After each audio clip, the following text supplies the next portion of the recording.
guys, welcome back to Flora Fun and Food. My name is Lauren and today we're going to be cooking up chicken in two different ways. Now, I bought 2 whole chickens from a coworker who raises them on her little homestead, and I did put them in the refrigerator last night to start thawing, but they are still pretty frozen. So the first way we're going to cook it is in my Instapot. Now, this will take a lot less time and I'll have some yummy chicken broth at the end of it.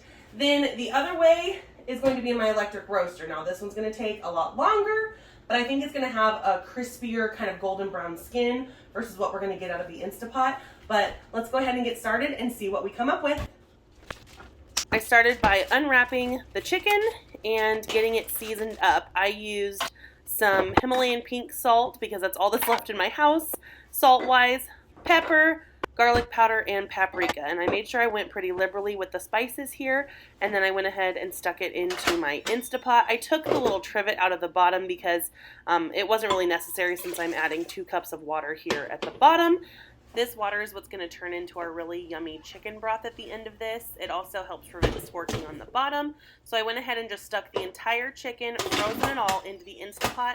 But I messed up right there where I hit that vent button. You need to leave it closed, not open, so that the pressure can build up. I do figure it out eventually. I did set the timer for 40 minutes on high pressure on the meat setting, but since I hit that vent button, I messed up. And I had to kind of restart here in a minute. While that was starting to warm up, I went ahead and seasoned the other chicken the exact same way. So salt, pepper, garlic powder, and paprika. And this roaster came with a trivet. So I did use, or a roasting rack, I guess it's called. So I did use that in this one so that the skin on the bottom wouldn't scorch. And then I decided to try and prevent any drying out. I wanted to add some water to the bottom of this.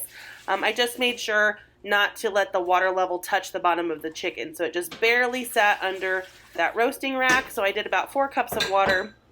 And then I turned it on kind of a low heat to start thawing it. So I did about 150 for an hour or so just to get it kind of thawed out. This should have been my clue here. The air and steam was just coming out of the top and I couldn't figure out why. So I realized when I started this, I accidentally pushed that down, thinking I had to push it down. Told you, I haven't used this very often.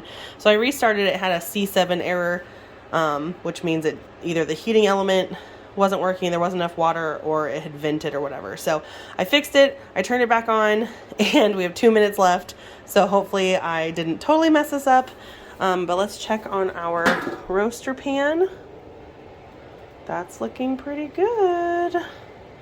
Let's get our meat thermometer going and just kind of see what our internal temperature is right now. Yeah, it's still 43 degrees. Let's see, our leg is at about 138. Still very cold in the middle. I'm gonna go ahead and turn this up to 350. I'm gonna go ahead and add a little bit more water to the bottom because it did kind of cook out. And I just heard our Instapot beep. We're gonna do this kind of sketchily.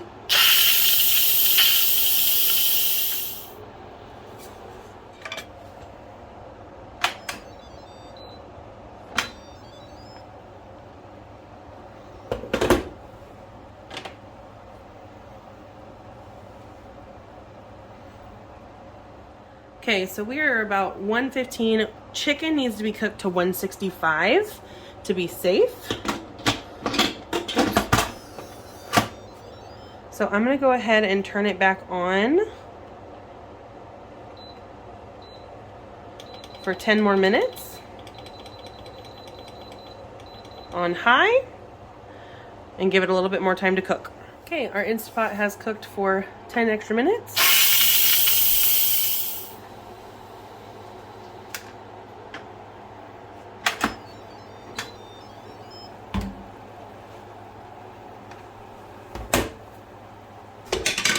Let's go ahead and check our internal temperature again.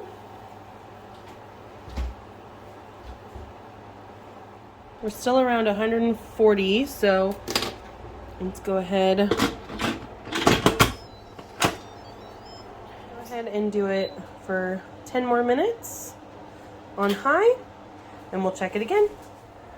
Okay, our 10-minute timer went off again.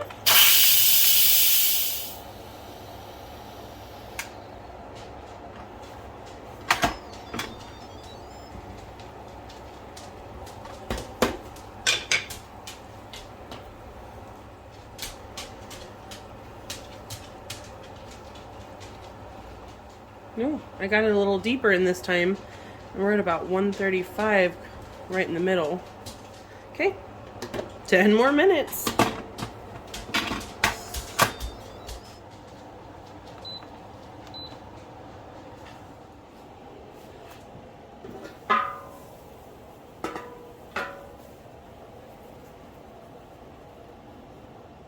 We're at about 132. Getting close.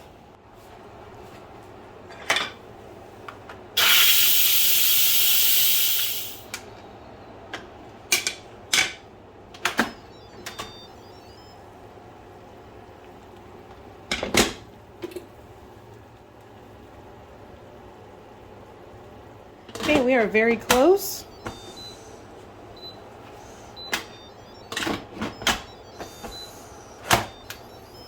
We'll set it one more time for 10 minutes. All right, our timer went off about 4 minutes ago. We're gonna depressurize it. And hopefully this time our chicken is at a safe temperature.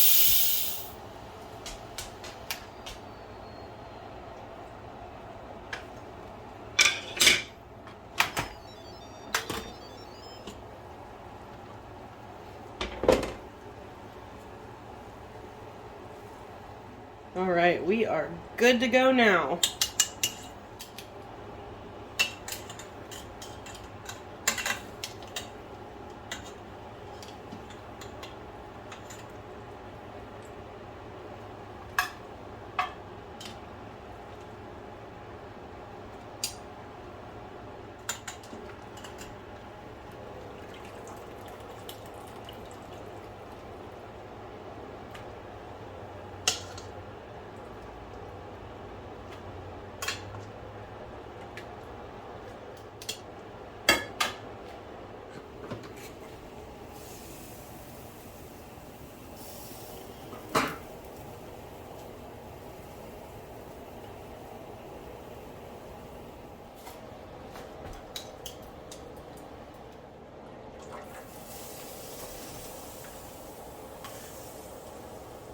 All right, both of our chickens are now done and out of the roaster and Instapot. Now the roaster pan got the skin nice and golden brown, and the Instapot kind of left it more soft. Both of them smell delicious.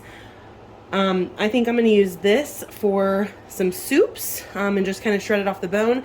This we will eat more as like cut pieces of chicken. So I think this was overall a very successful chicken cook.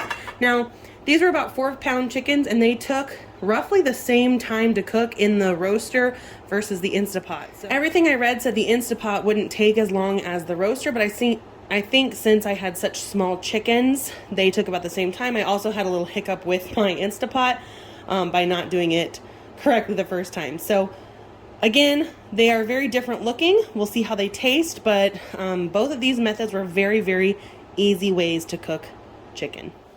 I went ahead and took the broth from the roaster pot and added it to the broth from the Instapot so that I could jar up some delicious chicken broth. Then I got to work picking apart the Instapot chicken. I just am going to use this for like shredded chicken dishes, things like that. So I didn't worry too much about keeping it looking nice because I was just picking it off the bone. After I was done with this, I went ahead and asked my husband Keegan to help me carve up the roasted chicken because I am not very good at carving, and he is, so he graciously came upstairs from playing his games and cut up our roasted chicken for dinner. So I really appreciated his help there. He did a really good job. I'm actually going to save the carcass here to make bone broth later, so I went ahead and threw that in the freezer for a later date because I was too tired to do it today. So here we go. Here's our dinner. All right, guys, we did it. We used our Instapot to cook one chicken and our electric roaster to cook the other. We are eating the roasted chicken for dinner, and we have divvied out all of the meat from the Instapot and the extras from the roaster. We've got all kinds of chicken meat. We'll make some cold chicken sandwiches or some chicken salads. We also have our chicken broth that we need to make something out of. So overall, I would say that it was a very productive day. So Keegan and I are gonna go eat our delicious dinner, and thanks for watching. Please go ahead and like, subscribe if you enjoyed this, and I hope to see you guys very soon. Thanks guys, bye.